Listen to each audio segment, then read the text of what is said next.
ಯಾರು ಅದರ ಅವಶ್ಯಕತೆ ಇಲ್ಲ. ಈಗ ಅವರಿಗೆ 338 ಸ್ಥಾನ ಕೊಟ್ಟಿದ್ದಾರೆ. ಯಾರು ಬೆಂಬಲ ಕೊಟ್ಟರು ಬಿಟ್ಟರು ಪ್ರಶ್ನೆ ಬರೋಂಗಿಲ್ಲ. ರಾಜ್ಯದ ಜನ ಅವರಿಗೆ ಸಹಕಾರ ಕೊಟ್ಟಿದ್ದಾರಲ್ವ, ಅದಕ್ಕೆ ಅವ್ರ ಕೈನಲ್ಲಿದೆ. ಪಾಪ ಬೀದಿಲೋ ಹೊರದಲ್ಲಿ ನಟ್ಟು ಬೋಲ್ಟ್ ರಿಪೇರಿ ಮಾಡೋಕೆ ಅಧಿಕಾರ ಕೊಟ್ಟಾರ. ನಟ್ಟು ಬೋಲ್ಟ್ನ ಏನಾದ್ರೂ ತೊಂದರೆ ಆದರೆ, ಲೂಸ್ ಆದರೆ ಸರಿಪಡಿಸೋದಕ್ಕೆ ಹಲವಾರು ರೀತಿಯ ತಜ್ಞರಿದ್ದಾರೆ, ಮಾಡ್ತಾರೆ. ಇವ್ರು ಏನು ಕೆಲಸ ಮಾಡಬೇಕು ಮಾಡ್ತಕ್ಕಂಥ ವಿಚಾರ. ಅದ್ರ ಬಗ್ಗೆ ನಾನು ಯಾಕೆ ತಲೆ ಗೊತ್ತಿಲ್ಲ. ಅವರು ಯಾವ ದೃಷ್ಟಿಯಲ್ಲಿ ಹೇಳಿದ್ದಾರೆ. ಅವರು ಒಂದು ರಾಷ್ಟ್ರೀಯ ಪಕ್ಷದ ರಾಜ್ಯ ಘಟಕದ ಅಧ್ಯಕ್ಷರಿದ್ದಾರೆ. ರಾಜ್ಯದಲ್ಲಿ ಹಲವಾರು ರೀತಿಯ ಬೆಳವಣಿಗೆಗಳು ನಡೀತಾ ಇದೆ ಕಳೆದ ಒಂದು ವರ್ಷದಿಂದ. ರಾಜ್ಯದ ಜನತೆಯ ಸಮಸ್ಯೆಗಳಿಗೆ ಏನು ಸ್ಪಂದನೆ ಆಗಬೇಕು ಅದರ ಬಗ್ಗೆ ಯಾರ್ದು ಚಿಂತನೆ ಇಲ್ಲ. ಏನು ಅಭಿವೃದ್ಧಿ ಆಗಬೇಕು ಅದರ ಬಗ್ಗೆ ಚಿಂತನೆ ಇಲ್ಲ. ಇಲ್ಲಿ ನಮ್ಮ ಮುಂದೆ ಇವತ್ತು ಪ್ರಮುಖವಾಗಿ ನಾವು ಕಾಣ್ತಾ ಇರ್ತಕ್ಕಂಥದ್ದು ಓನ್ಲಿ ರಾಜಕೀಯದ ಬೆಳವಣಿಗೆ. ಅವ್ರ ಬಗ್ಗೆ ಇವ್ರ ಬಗ್ಗೆ ಅವರು ಚರ್ಚೆಗಳು ನಡೀತಾರೆ. ಈಗ ಉದಾಹರಣೆಗೆ ನಿಮ್ಮ ಪಕ್ಕದ ಬಳ್ಳಾರಿ ಜಿಲ್ಲೆ ಬಾಣಂತಿನ ಸಾವುಗಳು ನಿರಂತರವಾಗಿ ನಡೀತಾನೆ ಇದೆ. ಅದ್ರ ಬಗ್ಗೆ ಚಿಂತೆ ಇಲ್ಲ. ಇವತ್ತು ಚಿಂತೆ ಯಾರಿಗೂ ಇಲ್ಲ. ಇವತ್ತು ಹಲವಾರು ಭಾಗದಲ್ಲಿ ಕಳೆದ ವರ್ಷ ಬೆಳೆ ನಷ್ಟ ಆಗಿದೆ. ಅತಿವೃಷ್ಟಿ ಅನಾವೃಷ್ಟಿನೇ. ಇವತ್ತು ಪರಿಹಾರನ ಕಾಣಲಿಲ್ಲ, ಕೊಡಲಿಲ್ಲ ಯಾರಿಗೂ. ಇದು ಯಾವುದೂ ಚರ್ಚೆ ಇಲ್ಲ. ಈಗ ಕಲ್ಯಾಣ ಕರ್ನಾಟಕದ ಹೇಳಿ 5,000 ಕೋಟಿ ಘೋಷಣೆ ಮಾಡಿ 5 ರೂಪಾಯಿ ಕೊಟ್ಟಿಲ್ಲ. ಇದ್ರ ಬಗ್ಗೆ ಯಾರು ಚಿಂತೆ ಮಾಡ್ತಾರೆ? ಇಲ್ಲಿ ನನಗೆ ಬೇಕಾಗಿರೋದು ರಾಜಕೀಯದ ಬೆಳವಣಿಗೆಗಳು ಬೇರೆ, ಕ್ಷಿಪ್ರ ಕ್ರಾಂತಿಗಳು ಅವೆಲ್ಲ ಯಾವಾಗ ನಡೀಬೇಕು ನಡೀತಾ ಇರ್ತದೆ.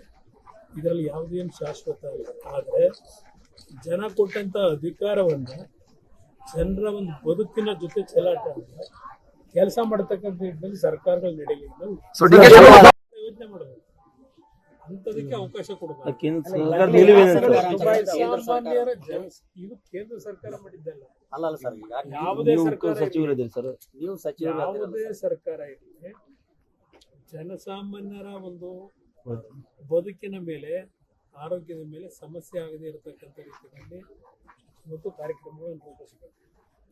ಇವತ್ತು ನಮ್ಮ ಕೇಂದ್ರ ಸರ್ಕಾರದ ನೀತಿನೇ ಯಾವೊಂದು ಕಾರ್ಬನ್ ಎಮಿಷನ್ ಇದೆ ಅದನ್ನು ಇವತ್ತು ಕಡಿತಗೊಳಿಸಬೇಕು ಅಂತ ಹಲವಾರು ರೀತಿಯ ಯೋಜನೆಗಳನ್ನು ಕೇಂದ್ರ ಸರ್ಕಾರದ ಅನುಷ್ಠಾನಕ್ಕೆ ತರ್ತಾ ಇದೆ.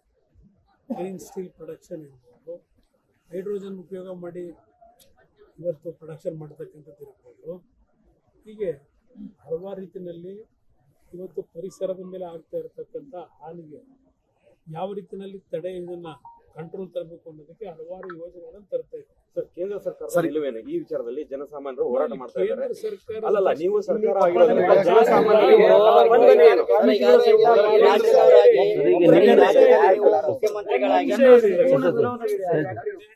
ಇಲ್ಲಿ ಯಾರೋ ಒಂದು ಲೋಕಲ್ ಕಂಪನಿ ಏನಿದೆ ಅವರವ್ರ ನಡುವೆ ನಡೆದಿರ್ತಕ್ಕಂಥ ಒಳ ಒಪ್ಪಂದನ ಒಪ್ಪಂದ. ಇದು ನನ್ನ ಮುಂದೆ ಇದೇನು ಬಂದಿಲ್ಲ ಪ್ರಪೋಸಲ್, ಕೇಂದ್ರ ಸರ್ಕಾರದ ಮುಂದೆ ಬಂದಿಲ್ಲ. ಇದು ರಾಜ್ಯ ಸರ್ಕಾರ ಮತ್ತು ಅವರ ನಡುವೆ ನಡೆದಿರ್ತಕ್ಕಂಥ ಒಪ್ಪಂದ.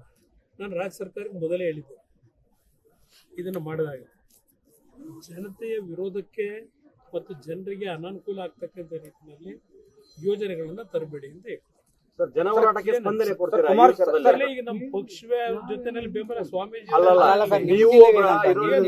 ಪಕ್ಷ ಇದರಲ್ಲಿ ಭಾಗವಹಿಸಿದ ಮೇಲೆ ವೈಯಕ್ತಿಕ ನನ್ನ ನಿಲುವು ಕೇಂದ್ರ ಸಚಿವರಾಗಿ ಕೆಲಸ ಮಾಡ್ತಾ ಇದ್ರಿ. ನಾನು ಒಪ್ಪಿಗೆ ಕೊಟ್ಟ ಮೇಲೆ ಸ್ವಾಮೀಜಿಯವ್ರ ಜೊತೆ ಹೋರಾಟಕ್ಕೆ ಹೋಗಿದ್ದೆ. ಡಿ.ಕೆ. ಶಿವಕುಮಾರ್ ಅವ್ರದೆಲ್ಲ ವಿಷಯ ಮೇಕೆದಾಟು ಪಾದಯಾತ್ರೆಗೆ ಚಿತ್ರರಂಗ ಸಾಥ್ ನೀಡಲಿಲ್ಲ. ಯಾರ್ಯಾರು ನಟ್ ಬೋಲ್ಟ್ ಅನ್ನ ಟೈಟ್ ಮಾಡ್ಬೇಕಂತ ಡಿ.ಕೆ. ಶಿವಕುಮಾರ್ ಹೇಳಿದ್ದಾರೆ. ನನಗೆ ಅದರ ಬಗ್ಗೆ ಚರ್ಚೆ ಮಾಡಿಲ್ಲ.